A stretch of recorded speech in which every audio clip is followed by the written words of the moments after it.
That's right. Here we are. That's me. I made the Yankee hat hotter than the Yankees did. Once again, by popular demand, you ask and now you receive, because I got to give the people what they want. Tommy Chaffins. What's good, baby? Thanks for having me. I'm kind of excited to check this all out. Cool. Thanks for joining me and Miranda. Miranda's my main tech girl. Say what's up, Miranda. Hi, Gotta have you in there. guys. At some point, Miranda's going to be reading off debate questions, and we're going to split screen this podcast because we're going a bunch of different directions. So let's start with the easy part. Right now, you're the head coach of Redondo Union High School, the girls team, and you made state semifinals. Yes, it was a little disappointing how we finished because we wanted to win state, but Mater Dei played a good game, and we finished 38-4 and won the CIF Southern Section title for in Division One, and we finished top 10 in the country. And it was just a phenomenal year. It was fun. I had a lot of talent. Girls worked hard, and they all sacrificed for whatever Tiffany Rodriguez and I thought was best, and it was a joy to go to practice every day. Oh man, it sounds like one of those teams, one of those campaign years. Yeah. Is that like a cyclical thing? Like once every 3 years, it's kind of like a reset or like a retool. We've been blessed that people just like to seemingly come to Redondo and have their talented players have their sights to play high school for Redondo. So I'm hoping it's always just a retooling and reloading, but there can be years like that. After 2015, we had won state, 2014, 2015, and our talent level was down. But the last 3 years we've been in the mix, but we were losing in the semifinals, and we got over the hump and we won it all this year. Oh wow, that's just awesome. That's just awesome. I as the endless summer volleyball coach, skills coach, Ava was on your team for a little bit. Yeah. Who's the lefty again? I think she transferred to Miracosta. What's her name again? Juliet. Okay, yeah. Juliet, I think she was I don't know. She She was was on the end of the She bench. was on the JV team, Right. Her freshman year, and then didn't play her sophomore year, and transferred the junior year. That's cool, dude. And you went to Redondo. I went to Redondo. I see Tyler right there. Tyler Lucas is actually looking. I called him Hollywood because we had a lot of Tylers on the team, so I called Tyler Lucas. But we have too many Tylers. You're going to be Hollywood. You have to have nicknames. You have to have You're big slim. Yeah. You're baby dinosaur. Yeah.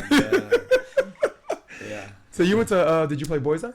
No, I was a soccer tennis player when I was a student at Redondo. My dad and relatives, my dad and my uncle Anthony was a basketball player of some note. And I have relatives from the 30s, 40s who went to Redondo. But I was just a soccer tennis guy, and I started playing beach volleyball down at the beach. And one of my earlier games was against John Fox, who was on the team. And I remember beating, like me and a soccer guy were beating a couple guys on the team. And I thought, like, hey, I might be okay at this. And I just fell in love with the sport.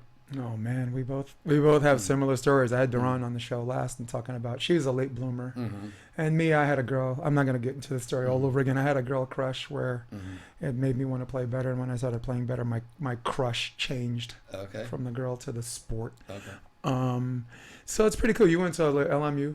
Then I went to El Camino. Okay. And played volleyball there, and then after I graduated, after I finished with my AA, I was an assistant there for 1 year, so that was my first exposure to coaching, being on the bench side. And then when I was at LMU, I got the head boys job at the Redondo in 1995. Paul Vigiano and I were coaching the boys, and he coached me at El Camino.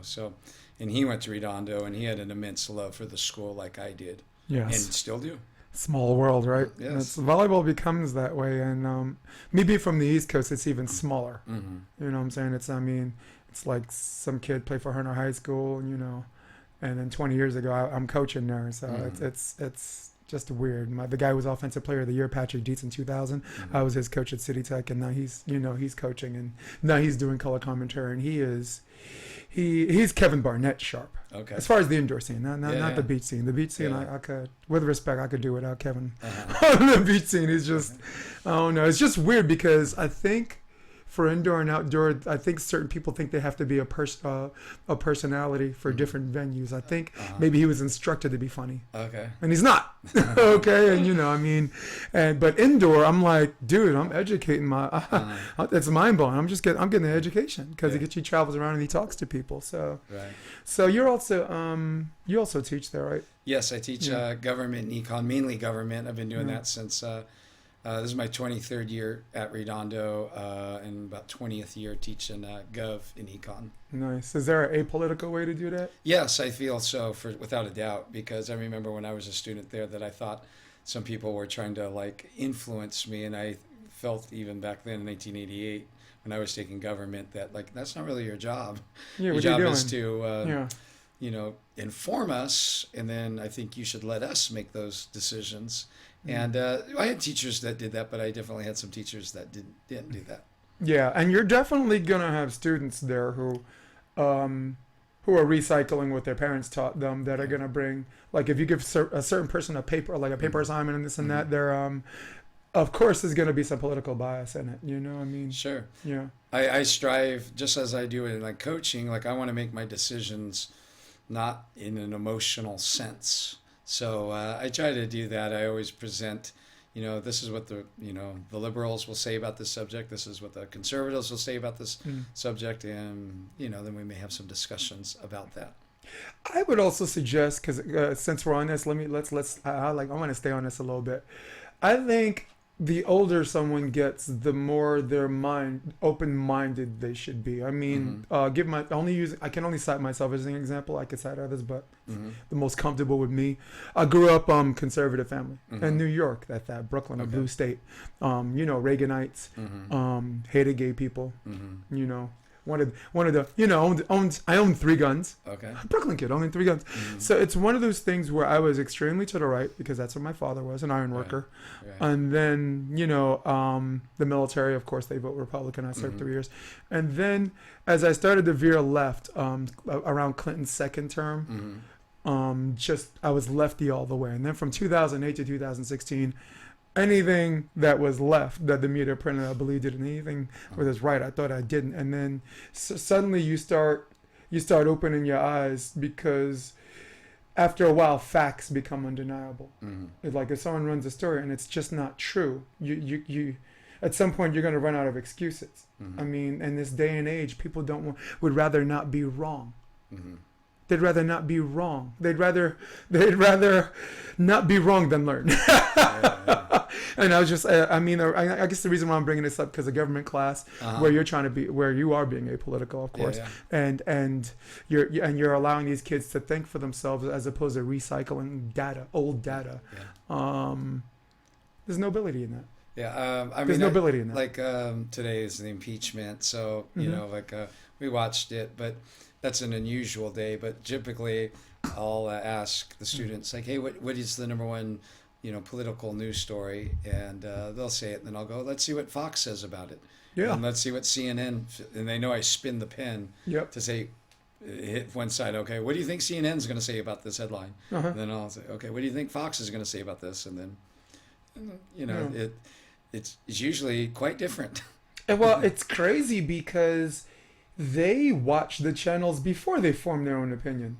And I guess that's what you're supposed to do. But if you lean one, you're going to believe one channel more than the other. That's where this freaking ridiculous tribalism comes into play. This team, you know, team blue and team red and this and that. You could tell I'm apolitical now. I love my guns. I still love my guns and my gay people now. So, you know, in fact, we should arm gay people everywhere, right? No more hate crimes. How we just strap them? So I'll give you an example. Like right now, my candidate I'm backing is Tulsi Gabbard. Okay. All right. Somebody who's running a platform on regime, getting away from regime changing wars. And it seems like it's an only platform, but like if Bernie's like more for the people or more free education, this and that, there are other platforms. He's just choosing, you choose one that's the strongest, you know? Like in Hawaii, she was all about education, but you can't run on education.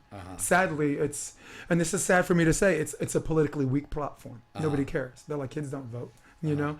So regime changing wars is her thing. So someone posted because social network is the new instrument of conflicting forces. Okay. Newsweek ran an article that David Duke endorsed her, and she didn't denounce his endorsement. And everybody's like, "Oh, that's your girl, and this and that." And I'm like, "Shit, that's disappointing." But then I grab this thing right here. It's a mouse, right?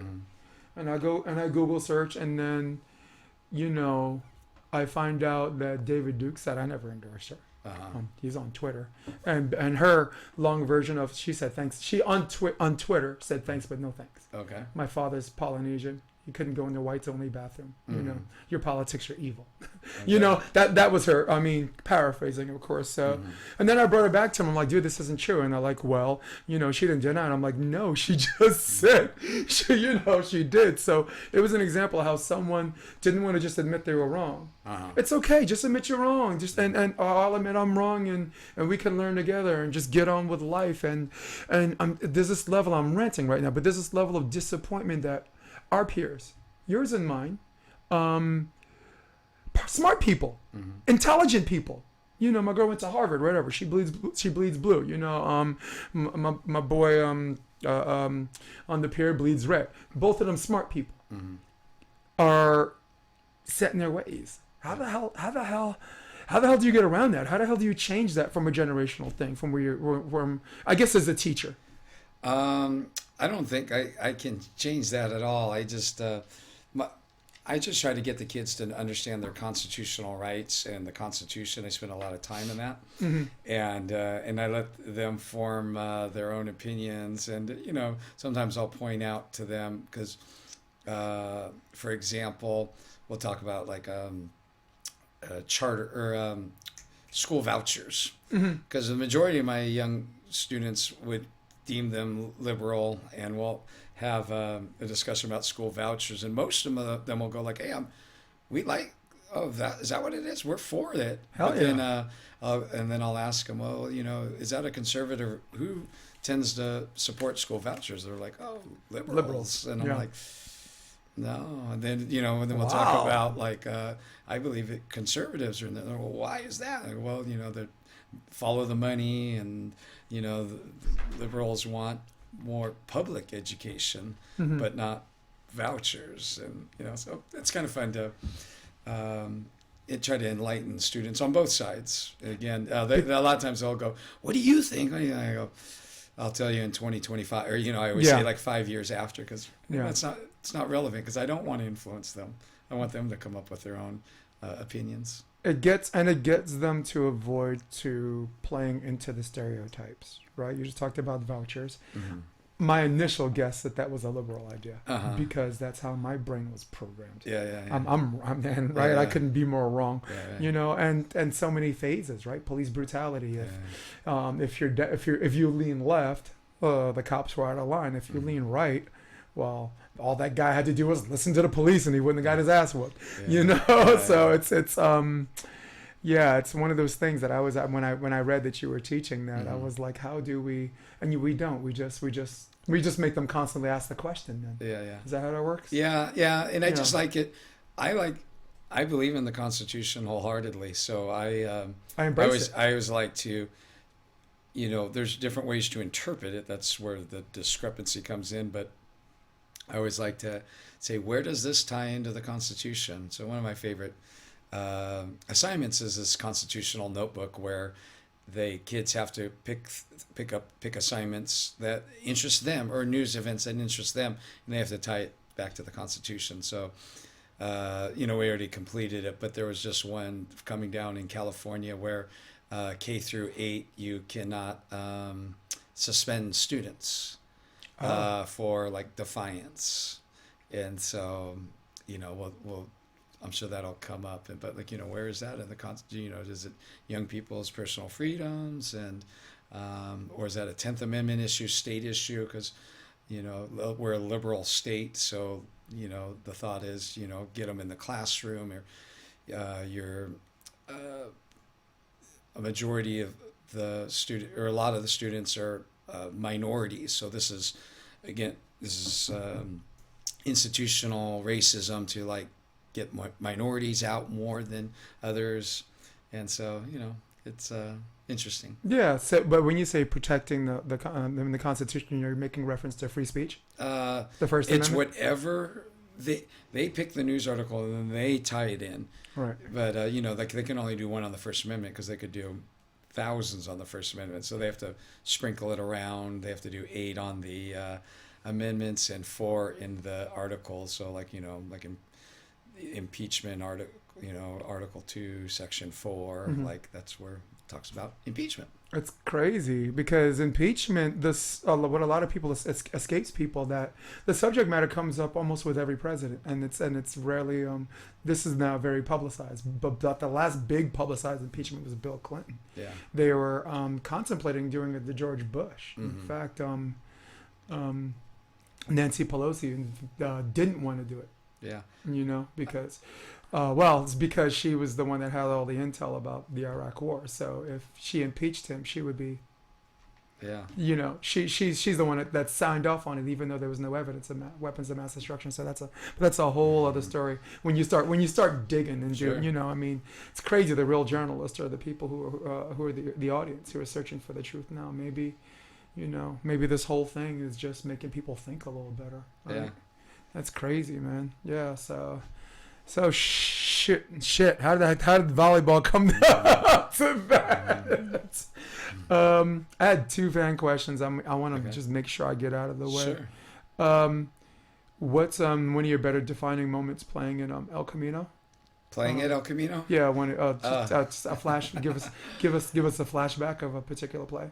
I remember our team was flat, and I was voted most inspirational player. And so I thought I was going to set my second year, but Nick Hanneman came, and Nick Hanneman played an AVP final, was a lot better than I was. And there were a lot of outside hitters.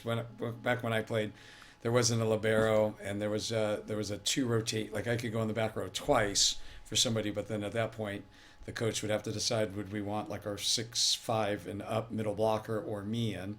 And so the coach wisely discriminated and put in the 6'5" to 6'8" player and took me out. No, so you're like, this is nonsense. Yeah, but so at one time we were flat, and so he got to let me play in the front row and Pierce, and I think I jetted 2 balls in a row at 6 foot tall and not a crazy jumper. So I guess individually that one's probably stands out the most because it was rare that I got to go in the front row, and I did, and I jetted a couple balls. I love it. And everybody, we were on the road, and we were losing, so I don't think everybody went nuts, but it may have like helped out my team.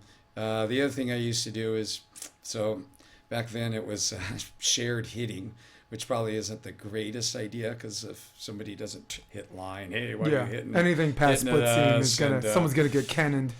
But I took pride that I was a really good defender, so I would try to fire up my teammates by, I didn't see anybody else doing this, but like I dared the other team open net, like I'm going to try to dig you, like I'm going to let you know that I don't need a block, and that I can just, and so you just sat guys, at position 1 and so guys would like set a 5-0 ball and try to facial me, and I took that as a personal pride, like my reflexes are quick enough that you will not do that. Yeah. Do you know my reflexes were and are quick too, and I'm still scared to death. I am a fraidy cat.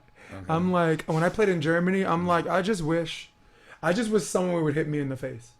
Because if I get hit in the face, I don't have to worry about getting hit in the face, and I could just play volleyball. You know what I'm saying? Just life goes on, But there's some balls I'm doing a switch to base 3 at position 1, and as I'm switching, I see that dude go up, and I just keep going. I'm just go off the court, okay? And everybody's like, what the hell? I'm like, I'll live to fight another player.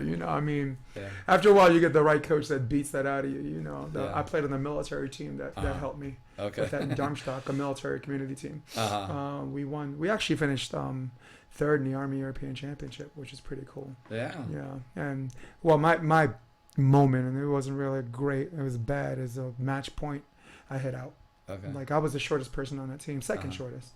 And I was hitting outside, left side, and it was this rare occasion. It's it's not rally. It's side out. and I'm right side, and we get back from the timeout, and when you're in the zone, everything slows down. Everything moves at 3/4 speed, and you move at regular speed. You're like in the zone. So it was the one game where I was the leading killer because I'm never. If I were the leading killer on that team, I would have been the opposite as a lefty instead. The 6'8" guy was. So my setter looks at me and in slow motion, you know who this is going to. So, and I'm just like, boom. So set comes, I'm this way, and I look like I'm gonna turn this way line, and last minute just drop. Double block. I've done that a million times. Out. Yeah, but you didn't. Wide. You didn't tip it. You went for it. And Yeah. You just happened to miss. Man, it was the first time I've ever it was on me, and I'd never been so sure, and been so wrong. That crushed me because that was for the that was it. That's for the champ. That was that's for the big one, and everyone cheers you up. It's like, oh man, if you didn't play like that, there wouldn't have been, it wouldn't have been 14-13. So people put things in perspective, which retrospectively you find true. But at the time, I'm not trying to hear shit. I don't want to hear that. So, so it's crazy that one of my favorite moments was just a learning experience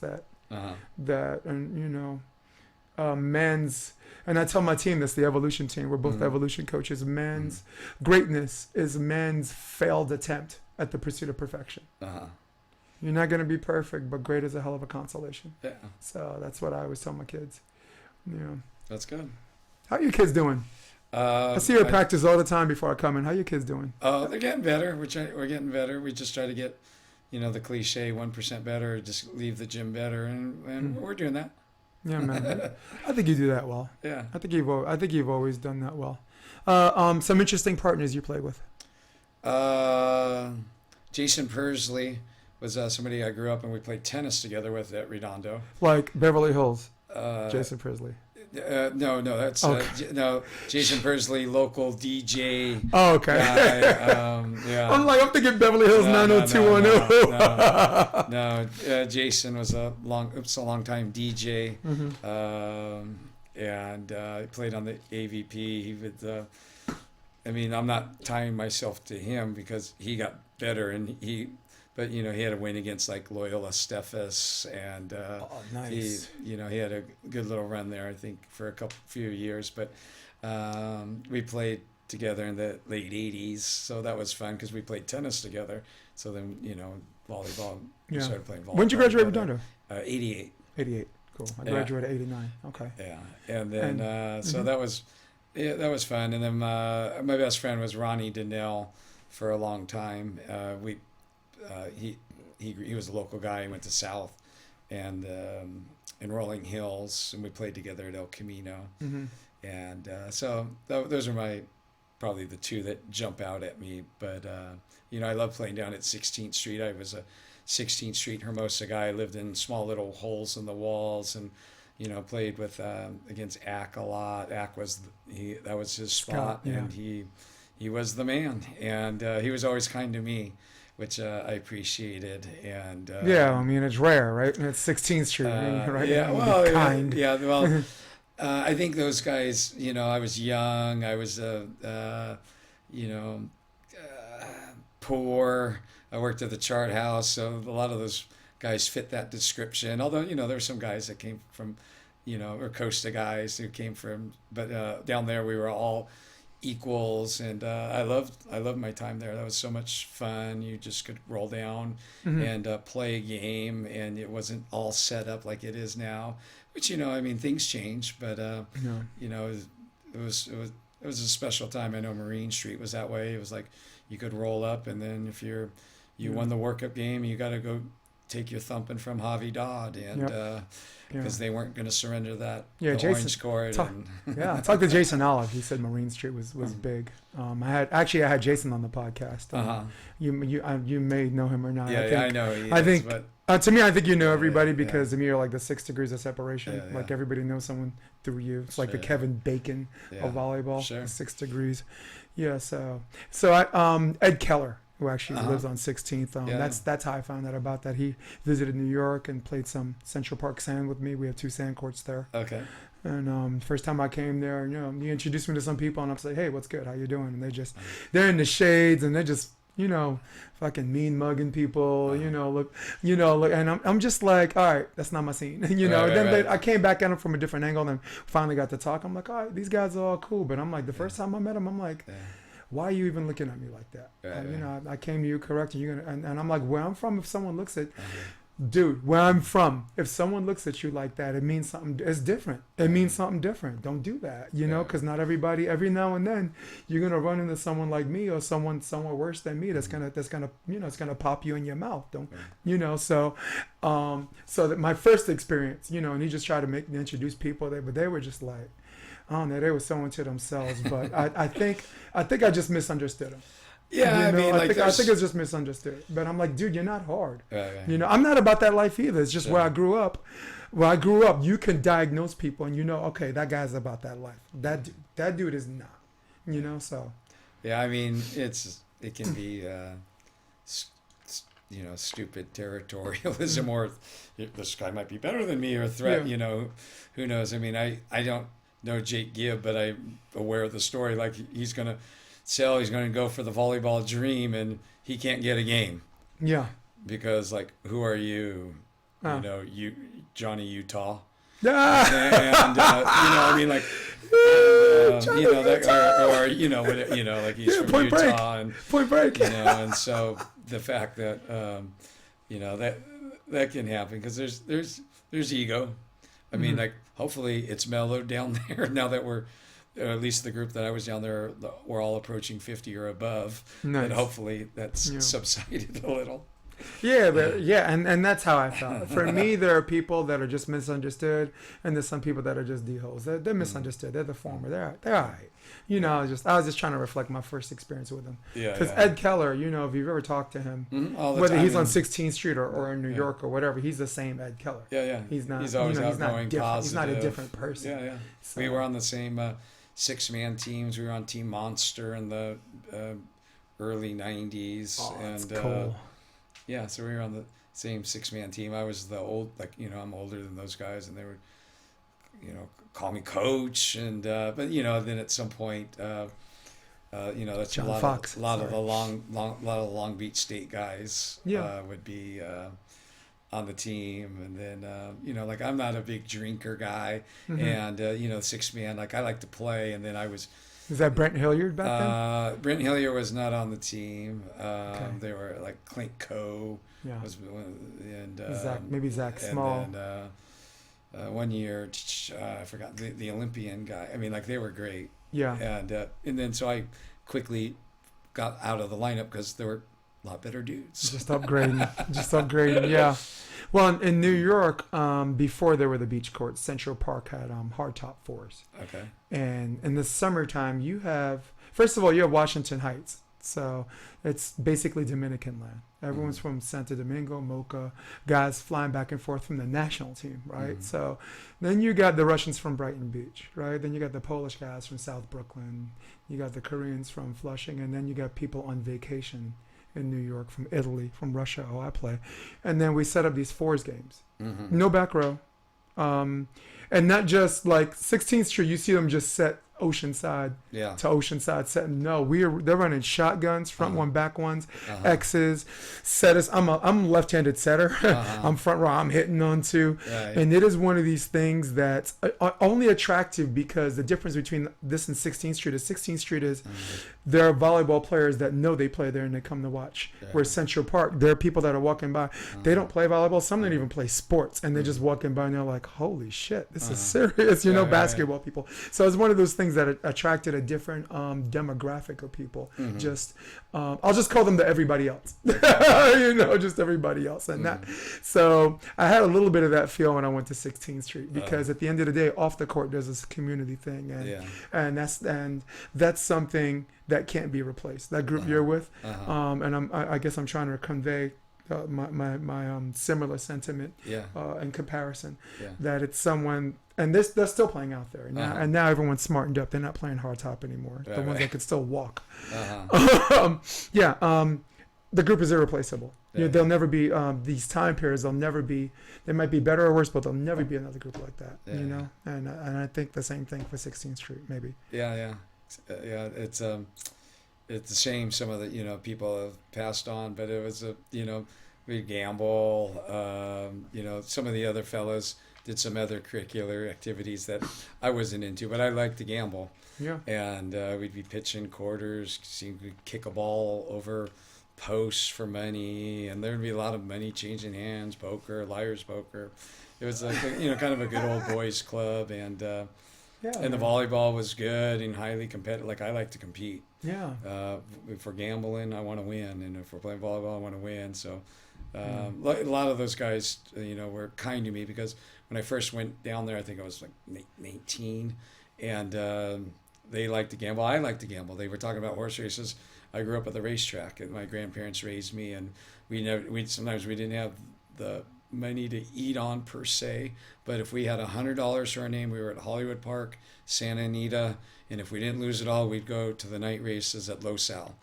And so, Nice. like the fact that I knew my horse racing game and I knew how to play poker and all that stuff, so they embraced me pretty quickly. And then my mother was a surfer. My uncle Brian surfed the Hermosa Pier for 40 years, and a lot of my family went to shores. So I don't want to say there's a shady element of 16th Street, but there could Yeah. be. No, it's Not shady, but yeah. just like an unperfect um, upbringing, and that's all of us. And I would suggest it's the imperfections that make it perfect. Yeah, I think yeah. you have diverse people. You have, we lost one of our own in Central Mhm. Park, a guy named John Rose. Uh-huh. The dude's a psychotic. Mm-hmm. The dude is yelling at his partner. He can't handle the fact he lost to someone that he's better than. Next thing you know, he's throwing a ball at someone's nuts. Yeah, You know what I'm saying? And Sure. they're going at it.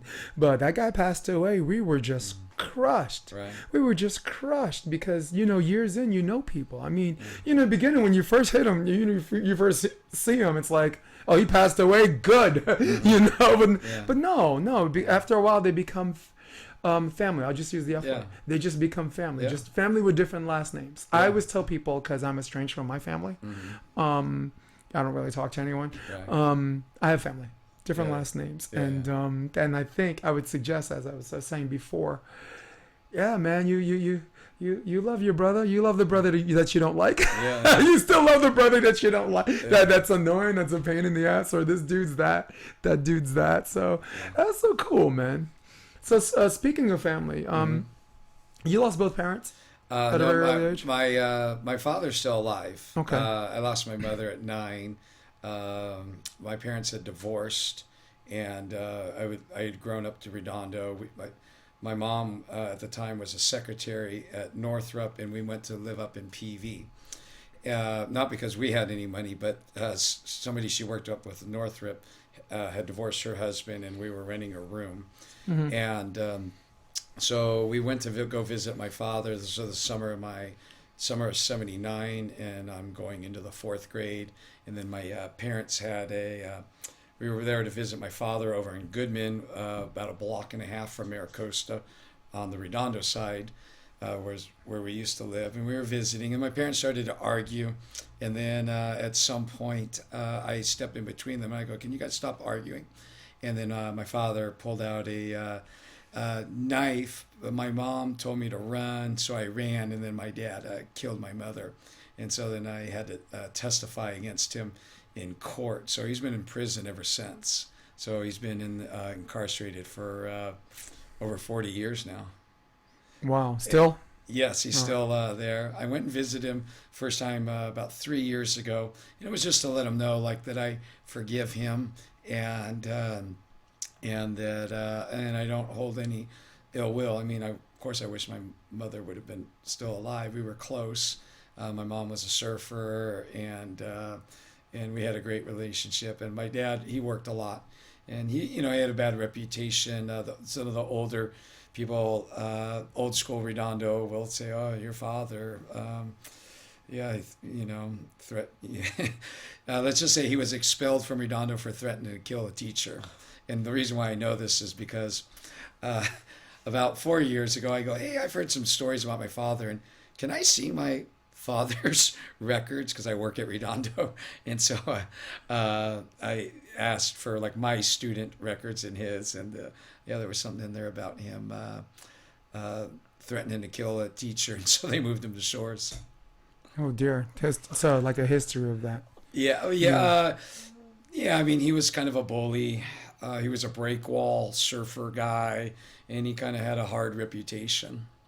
Yeah. And then time goes on, stories change. But I mean, I worked at the Chart House for 10 years. I was a bartender, waiter, and started as a salad guy, and then worked my way up to bar back busboy. But there could be some hardcore. Sometimes locals would come in, and I remember this one time, this guy. I go, oh, you seem like you're. Oh yeah, I grew up here. I used to surf out here, and then I go, oh, you know who my dad is? And he goes, who's your dad? I go, Tom Chaffins. And then like when, we could have a private moment, he goes, I served time with your father. Your father took me under his wing and blah, blah, blah, blah. And Yeah. so anyway. No, I guess, well, the end part of what you said, and I don't mean to use that as a straw person analysis, that maybe even where he is right now, he's trying to find some form of redemption, some form of way to atone or whatever, and this and that. Like what you just said, the story about how this guy served time with your father. Yeah. It's this mistake that everyone regrets for the rest of whatever life he has left. Certainly took a chunk away from you, and yet here you sit. Well, I took an attitude when I was 9 that I could have died that day. And so I've always been happy-go-lucky. Anybody who's known me, like there are no bad days. I can walk, talk, see. You're coaching Like you're live coaching volleyball. Your escapism is your career. Yeah, I mean, I coach volleyball, which I love. I have a beautiful wife, daughter. I work where I read John Wooden's book when I was 15. They call me coach, and I knew I thought I was gonna be a basketball coach because I used to play basketball, still do. Mm-hmm. But I just always knew that's what I'm gonna do. I'm gonna be a coach and a teacher, and I'm gonna mentor men, which I haven't done because I've been coaching just girls for a little while. Well, hell, I could use a mentor, Tommy.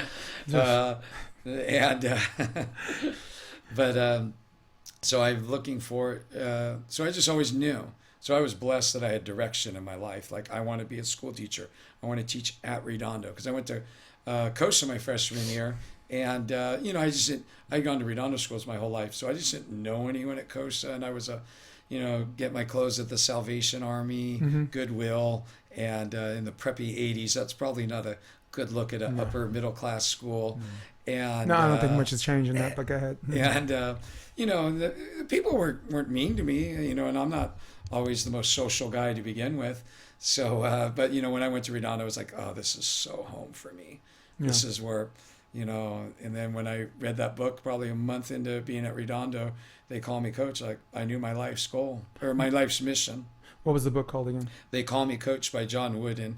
And, so I read it, and he was a basketball coach and he wanted to coach young men. So, he was he's been my role model since I was like 15.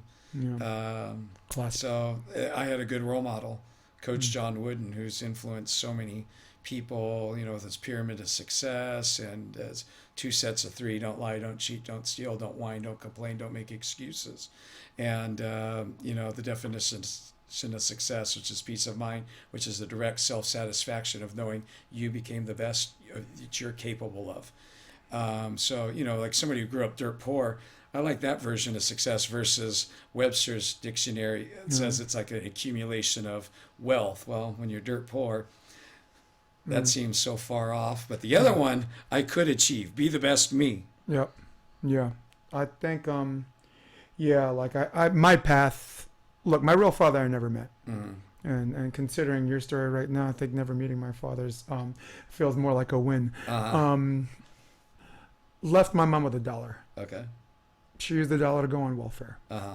All right. My mom, a strong African-American woman. Uh-huh. Was on welfare for 3 years, but at the same time was putting herself through school. Uh-huh. John Jay undergrad. Went to Fordham Law School.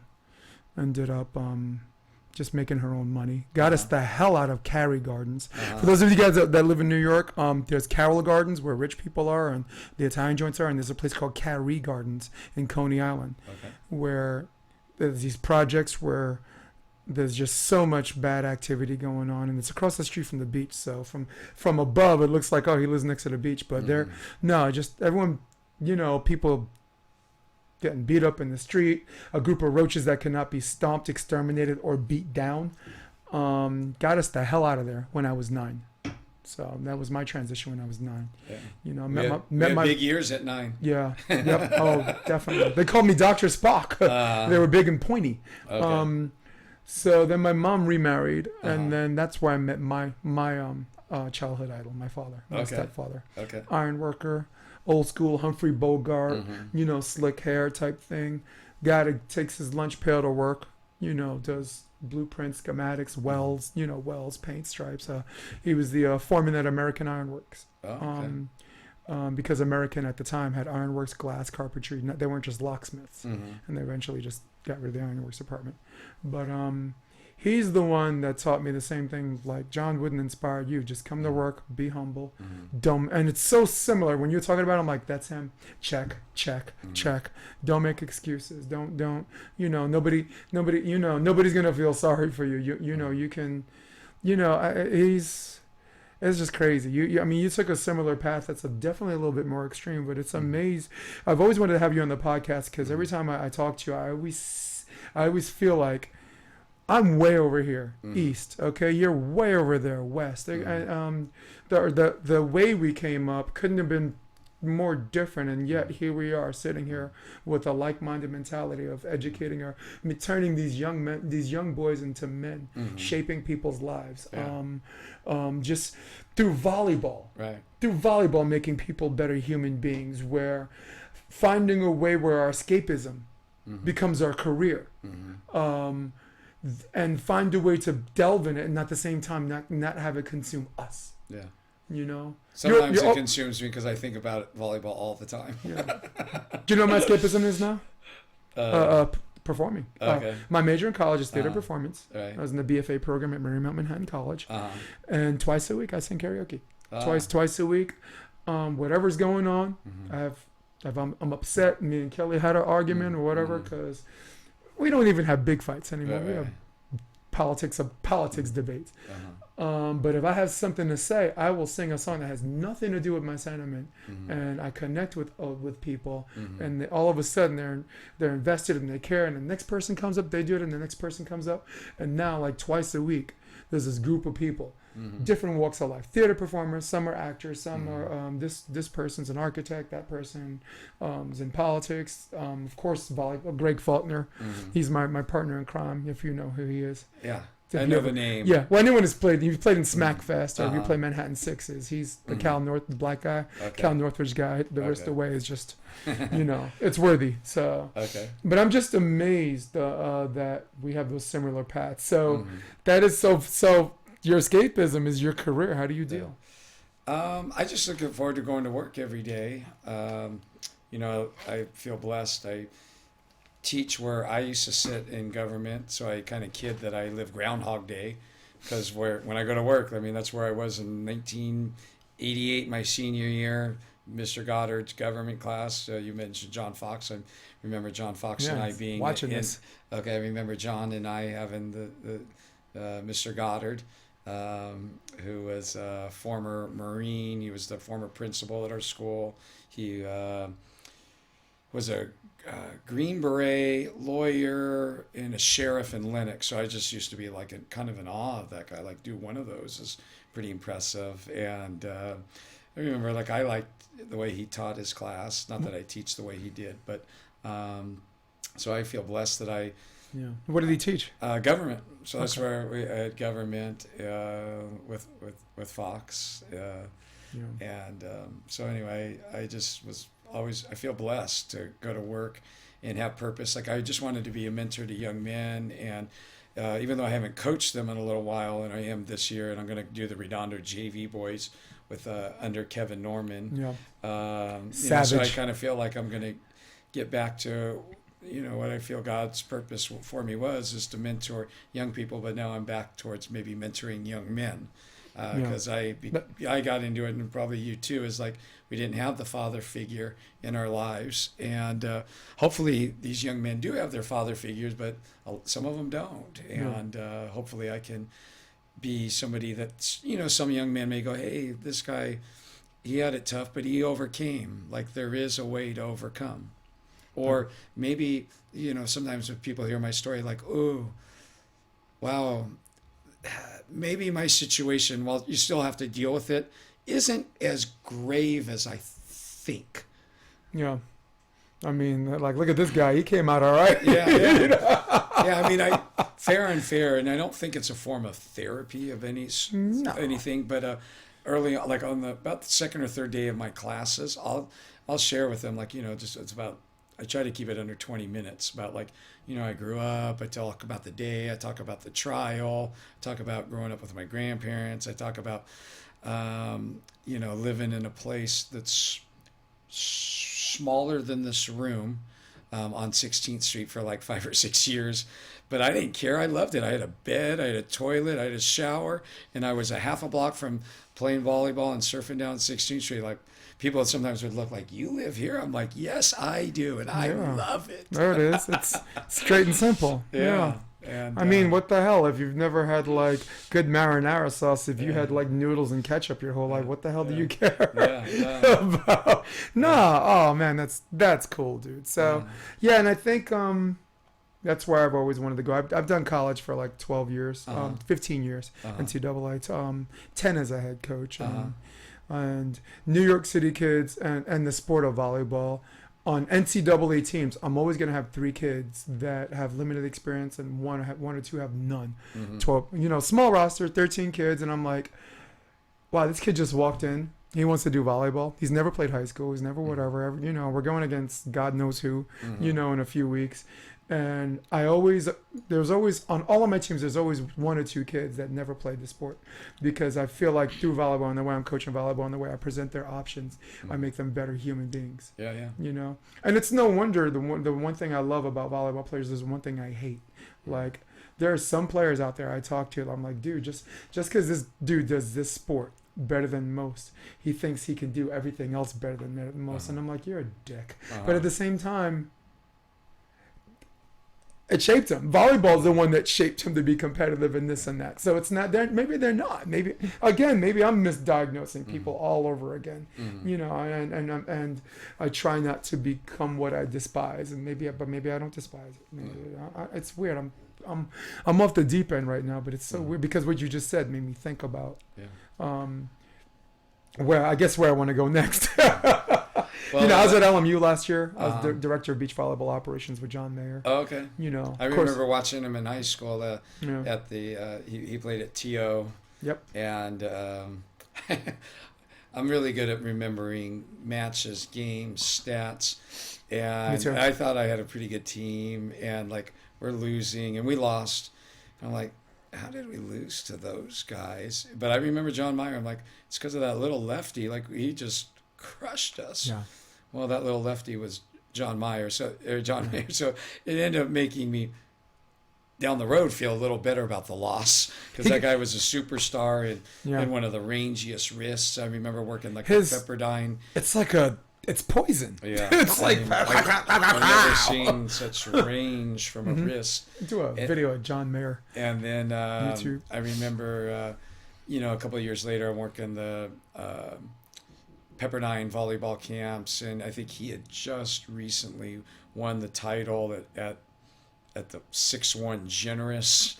I think he's my height. I mean, he's not, but you don't see guys at his height just no. No. I mean, you occasionally do like a tail or a crab, but you remember them. There's so few you remember them. And I remember we're talking about 10 years apart between him and Taylor. Yeah, Sean Rooney was working the camp. I was his college roommate. Yeah. And it was kind of fun just to be out on the court with them at the Marv Dunphy camps. Like, the coaches will have a little scrimmage or something, and just like, damn, this All guy is all good. Pepperdine guys too. He's my favorite coach, by the way. Yeah. Favorite people. Bob Stavertlik went there, right? Jeff Stork went there. Think about this group of just consummate nice guys. I'm like, okay, that's the nice guy school. Right. Yeah. I remember going to a coach's clinic there, like pre-gold medal squared. It was a gold medal squared concepts, but they didn't call it gold medal squared. It was like in the early mid 97-ish. Bill Ferguson and I were like kind of two of the younger people, and there was only like 20, 24 people, and I just thought like, wow, I'm getting all this great knowledge. Like all these other people I'm trying to beat, they're not here, and I'm getting this knowledge. I remember Coach Dunphy, like I had to go up, he had to go to something office, and he goes, you know who that is?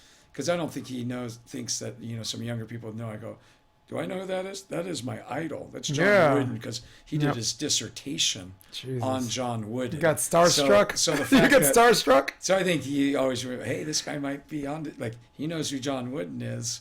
And, so like you were saying, like I try to teach life lessons through the sport. Fair and fair, I've spent a lot of my life trying to learn the sport.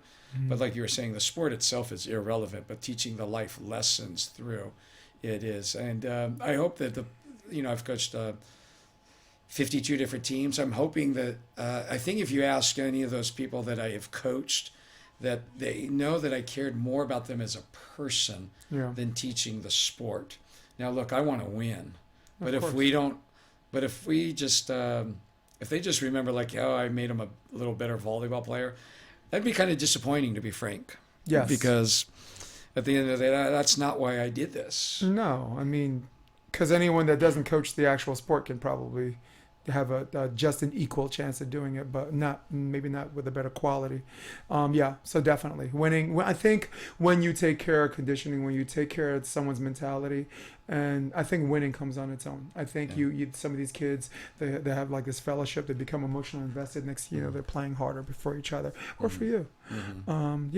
And John, let me tell you something. I've been coaching indoor for 21 years. Mm-hmm. John, and I use the beach volleyball coach to help me prep for indoor, because New York is only 4 months out of the year. Mm-hmm. So I used it. I came back the best blocker. I came back the fastest digger. Mm-hmm. So defensively it's helped me. But the first time I ever thought about coaching volleyball, I met John in Mexico. Okay. Volleyball vacations thing. My girl was there for the tournament, and I was there for just to chill. But there was this thing called practice or play against the pros. Okay. So listen, I'm a baller. I shot for Balmesa. We won nationals twice. Poland, we won nationals. 2 years in Germany. But getting on that beach, woo, and I mean, I train with beach guys, and I know, Ihor and these guys, they're all good players. But I played against John. They gave me Ty Tremblay, right? Newport Harbor, class of '99. Yep, yeah, and Northridge kid, another nice guy school. Yeah. I remember playing them in the quarterfinals or at the Santa Barbara tournament, and that guy never lost a joust. No, Ty. Oh, it's right. It's a be second. He was a great setter, great leader. You got something over there? Just click on that for a second. They're coached by former. Watch his hands. His nectar. He's set for Pepperdine too. And we see the technical. That's so smooth. I mean, his attack lines, like how he could just constantly score on the beach versus, the beasts of the game, the Dahlhausers, the Gibbs, and like Yeah. So here's the thing. He does this jump floater, like a little serve to space. I'm lefty, he's lefty, so he goes to my right shoulder because he sees the sometimes the way I pepper or whatever. When I move this way, I'm facing you, but then my arms go this way. So when that happens, the arms are going both up as opposed to facing your platform, where one goes up, one must come down. Blah blah blah. First three serve, boom, boom.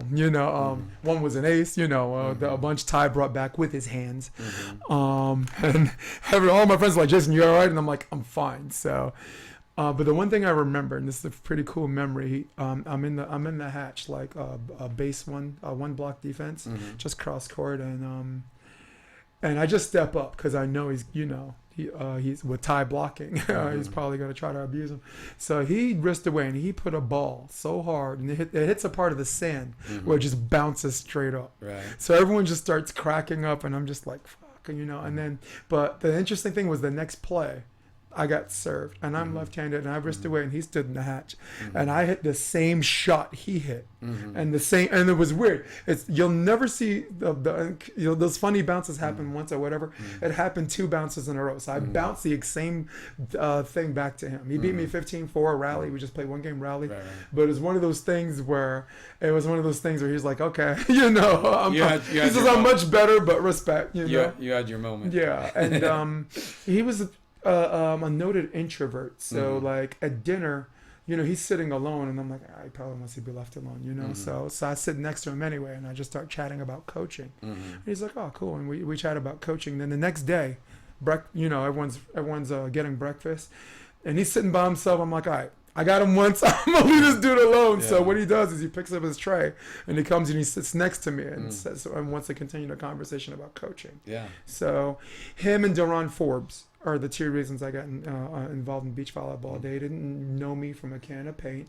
They took a liking. They saw my resume and they gave me a shot. And I am eternally grateful. So now it's just a little story I wanted to share with John Mayer.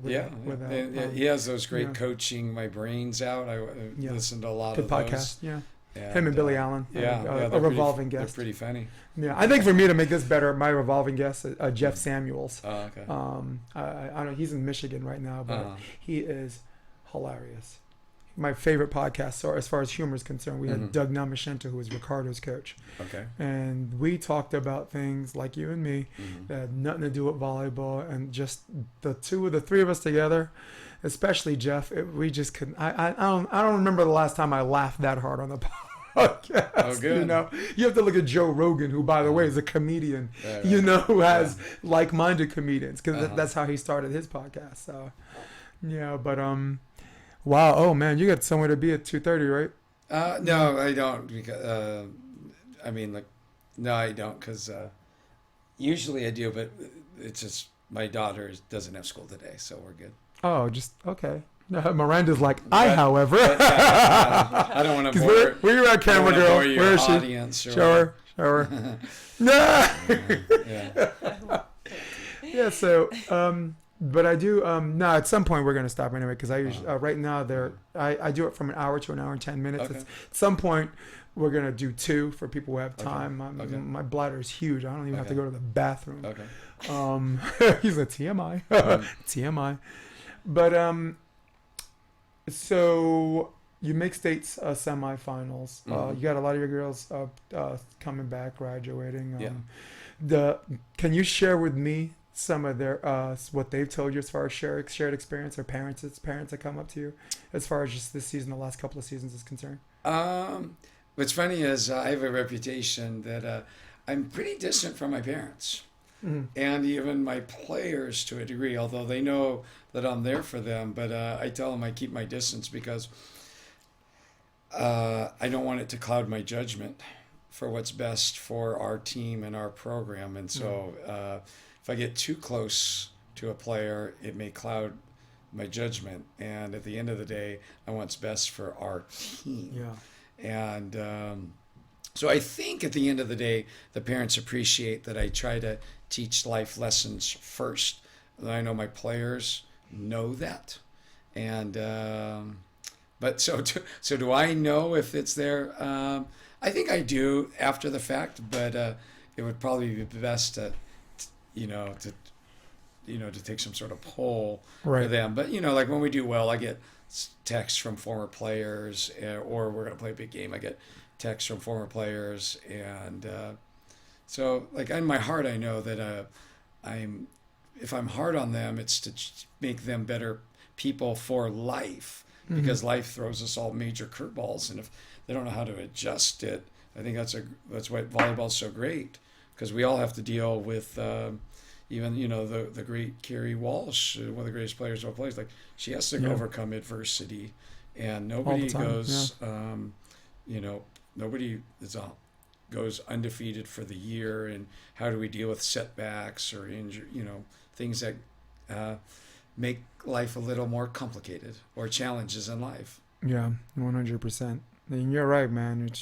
There is no undefeateds, man. It's even your great seasons. I mean, you it's really hard for you not to straw man the one loss if you finish 38-1. Right.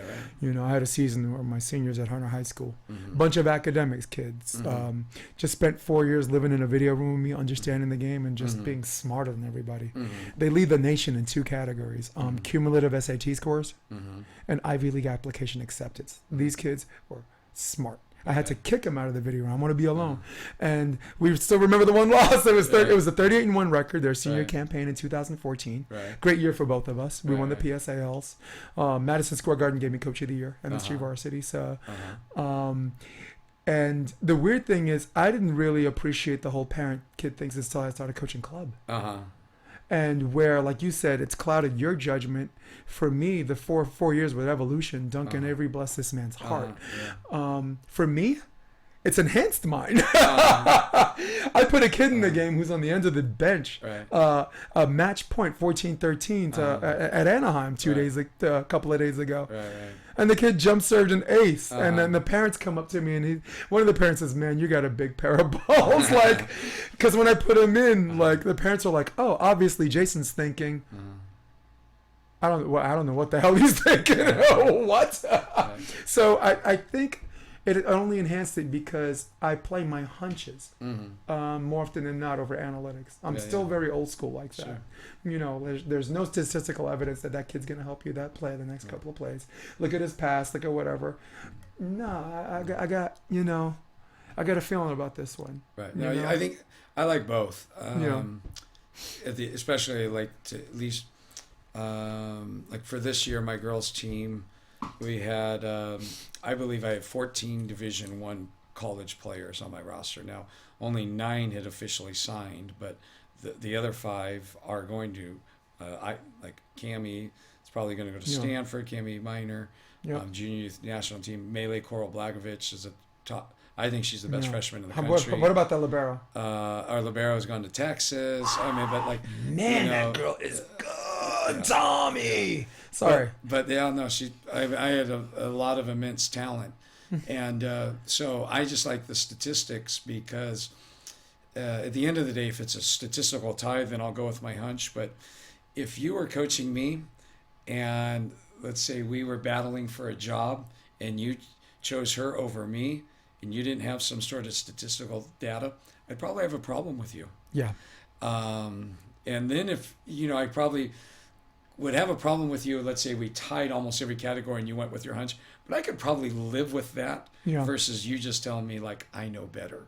And you probably do know better. Yeah. But I just know as a younger player, I don't think I would accept that. I mean, I got into volleyball down at the beach, started playing at like the Hermosa Pier because there was no coach. I love that. Like, me and my partner have to figure it out against you and yours.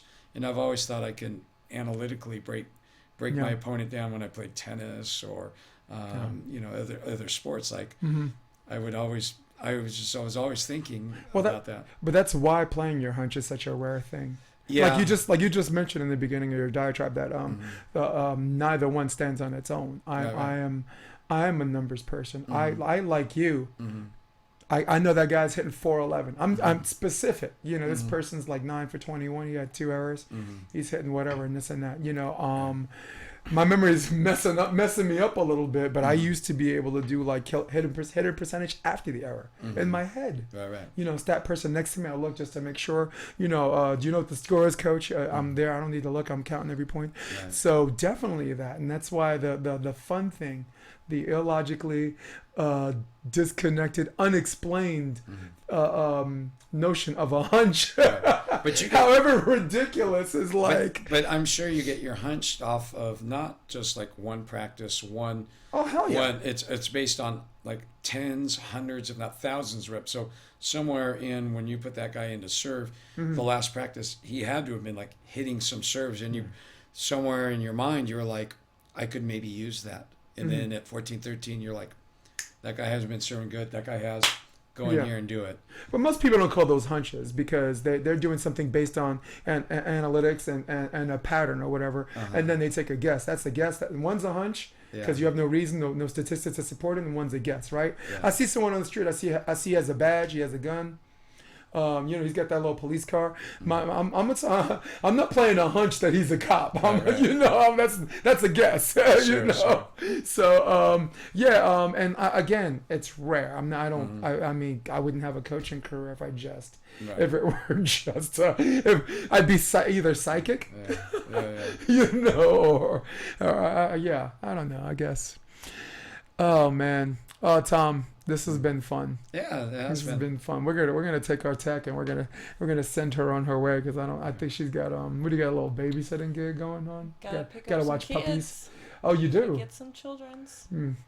She's like such a sweet girl, but like in my mind, she's like smiling. But when she gets to the kids, let's go. I'm nice.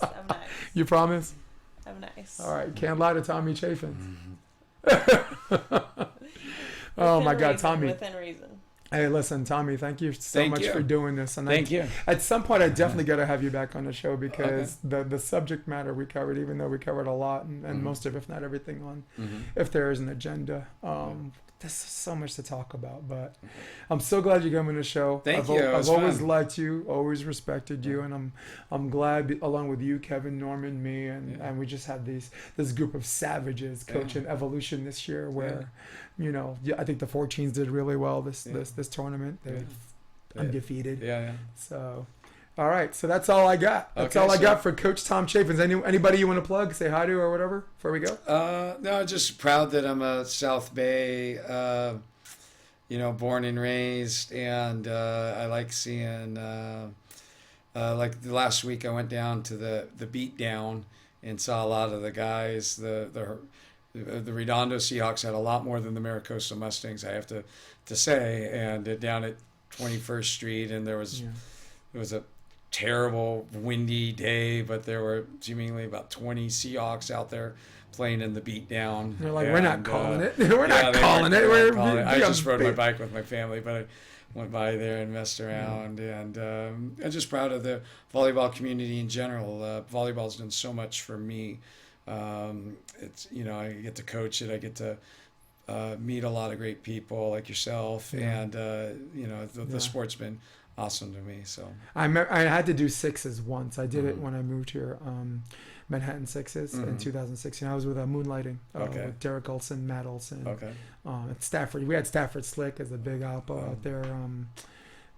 Alejandro Parra, Paul Areza, good team. Kevin McCulloch, who I also met in Mexico along with John Mayer.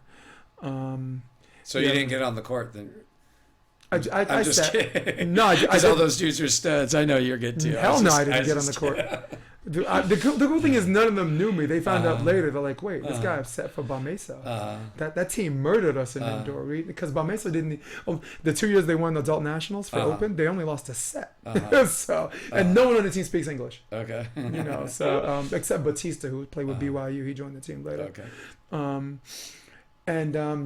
But that was fun. And so is this. All right. Ladies and gentlemen, that is Tom Chaffins. And for Miranda Gagne, I am Jason DeBeas. I say so long. Love all of yous.